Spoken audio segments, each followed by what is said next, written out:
teks non-fiksi. Teks non-fiksi itu merupakan teks yang ditulis berdasarkan peristiwa yang benar-benar terjadi. Masih ingat ya, tugas kalian 2 minggu yang lalu? Kalian sudah menyelesaikan tulisan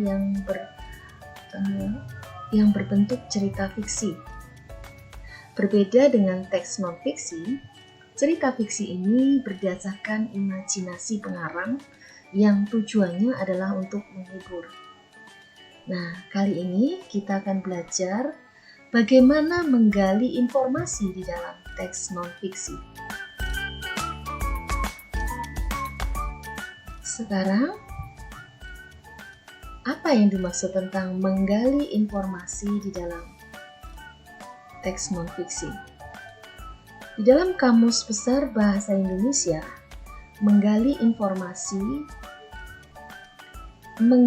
kata menggali itu berarti mengambil informasi yang penting dari teks non-fiksi. Mengambil berarti kalian harus mencatat hal-hal yang penting dari teks non-fiksi tersebut. Kita akan belajar beberapa contoh dari teks non-fiksi. Contoh teks non-fiksi yang pertama adalah biografi. Biografi adalah kisah atau keterangan tentang kehidupan seseorang. Sebuah biografi lebih kompleks daripada hanya sekedar daftar riwayat hidup.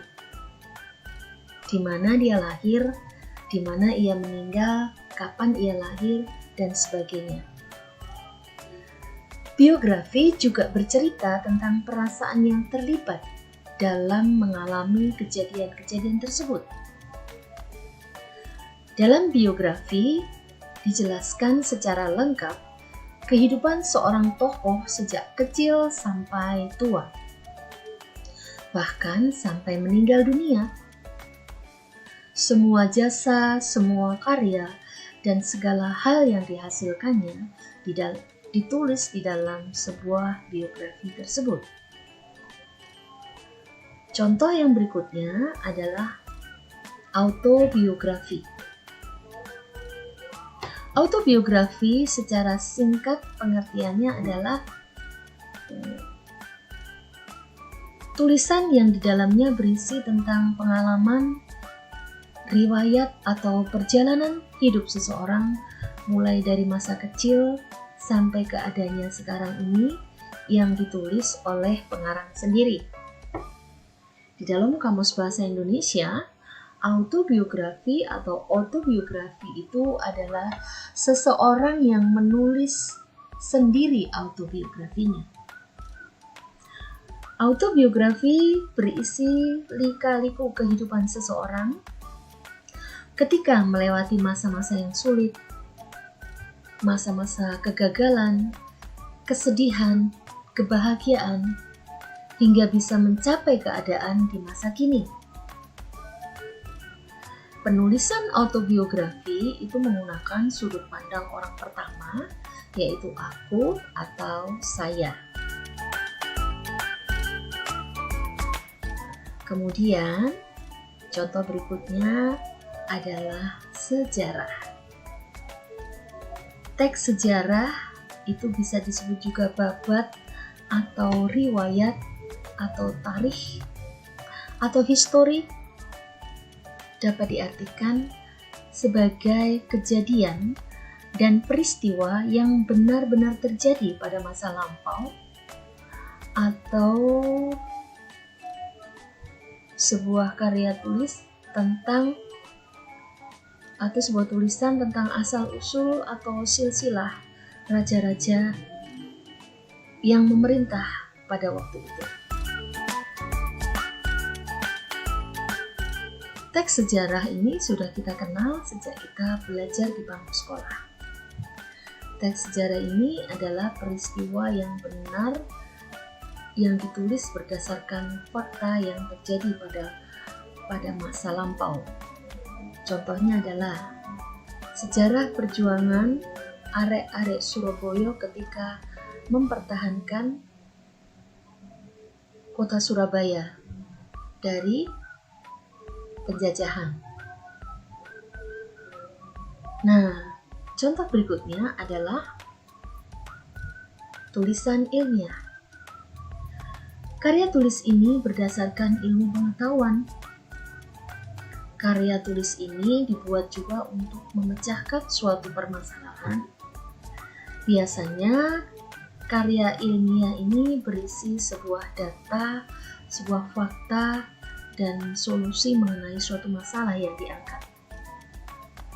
Penulisan karya ilmiah ini dilakukan secara sistematis dan runtut. Nah, contohnya adalah penulisan dalam bentuk skripsi atau tesis. Skripsi ini dibuat oleh seorang mahasiswa sebagai syarat kelulusan strata 1. Kalau tesis adalah sebuah syarat kelulusan strata 2. Nah, anak-anak yang dikasih Tuhan, berikutnya adalah contoh teks non-fiksi yang berbentuk laporan hasil percobaan. Laporan pengamatan ini ditulis berdasarkan hasil pengamatan terhadap suatu tempat atau suatu pekerjaan atau percobaan. Isi laporan ini adalah hal-hal yang penting yang berkaitan langsung dengan tanggung jawab yang dibebankan kepada si pembuat laporan. Kalian sudah sering melakukan laporan hasil percobaan ketika kalian sudah selesai melaksanakan tugas percobaan di dalam pelajaran IPA atau hasil wawancara dalam pelajaran bahasa Indonesia. Berikutnya, contoh teks non-fiksi adalah artikel berita faktual. Nah, contoh ini pun kalian sudah lakukan 2 minggu yang lalu ketika kalian mendengar berita faktual yang terjadi saat ini melalui media televisi ataupun media internet. Kabar berita yang terbaru dan faktanya nyata bisa dipertanggungjawabkan kebenaran berita tersebut. Nah, demikian anak-anak pelajaran kita pada hari ini. Bagaimana langkah-langkah untuk menemukan informasi tersebut? Langkah yang pertama adalah membaca teks dengan seksama.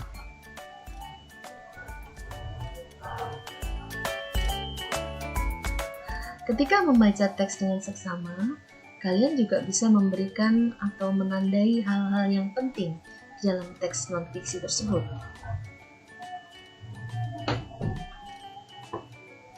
Setelah memberikan tanda di dalam teks non-fiksi tersebut, kalian juga bisa menuliskan informasi dengan mengajukan beberapa pertanyaan. Dengan menggunakan kata tanya apa, mengapa, siapa, bagaimana,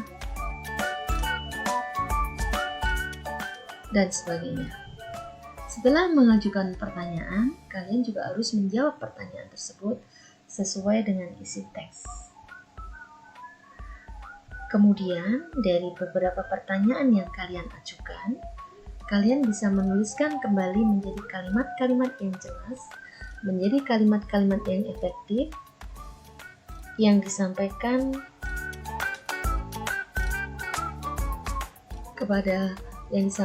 untuk memberikan informasi secara jelas dan tepat. Coba kita akan bersama-sama melihat satu contoh. Bagaimana kalian satu contoh informasi yang disampaikan secara lisan. Perhatikan dan catat informasi penting berikut ini. Fase-fase bulan. Bulan adalah benda langit yang tidak memancarkan cahaya sendiri. Bulan hanya memantulkan cahaya matahari yang jatuh di permukaannya. Ketika cahaya pantulan ini mencapai bumi, maka kita melihat bulan. Hanya bagian tersebut yang dapat kita lihat dari bumi, yaitu cahaya yang pantulannya sampai ke bumi. Pada saat bulan baru, yaitu ketika bulan berada di antara matahari dan bumi, tidak ada cahaya yang dipantulkan bulan ke bumi. Maka, kita tidak dapat melihat bulan pada saat bulan baru. Pada saat ini, sisi gelap bulan berhadapan dengan bumi. Di malam hari setelah bulan baru, kita akan melihat bulan sabit. Hal ini terjadi karena hanya cahaya pantul dari bagian yang berbentuk sabit saja yang sampai di bumi. Bagian lain dari bulan tidak nampak samar dari bumi, karena pantulan cahaya matahari dari bumi juga sampai ke permukaan bulan.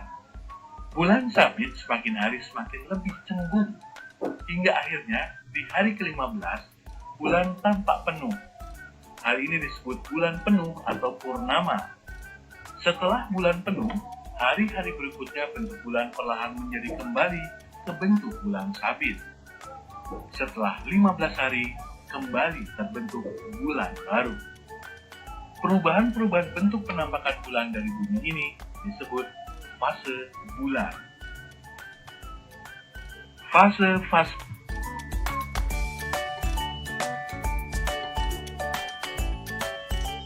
Setelah kita mendengarkan informasi yang dilisankan, kita bisa mencatat informasi dari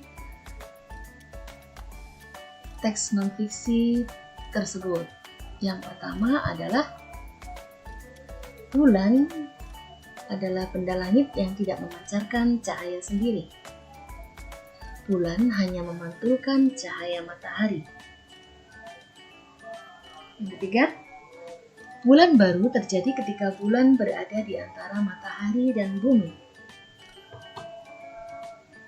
Pada saat bulan baru, tidak ada cahaya matahari yang dipantulkan bulan ke bumi, sehingga kita tidak dapat melihat bulan. Berikutnya, setelah 15 hari dari bulan baru, maka terbentuk bulan penuh atau bulan purnama. Demikian informasi, kalian bisa menuliskannya secara jelas, secara efektif dalam kalimat-kalimat informasi. Terima kasih. Demikian anak-anak yang dikasihi Tuhan, pelajaran kita hari ini tentang bagaimana mencatat informasi dari teks non-fiksi. Ada satu ayat yang dibagikan untuk kita semua di dalam Amsal 19 ayat yang ke-20. Dengarkanlah nasihat dan terimalah didikan, supaya engkau menjadi bijak di masa depan. Marilah anak-anak yang dikasihi Tuhan, kita belajar untuk bisa mendengar nasihat dan menerima didikan agar kita menjadi bijak di masa depan. Terima kasih, selamat belajar, Tuhan Yesus memberkati.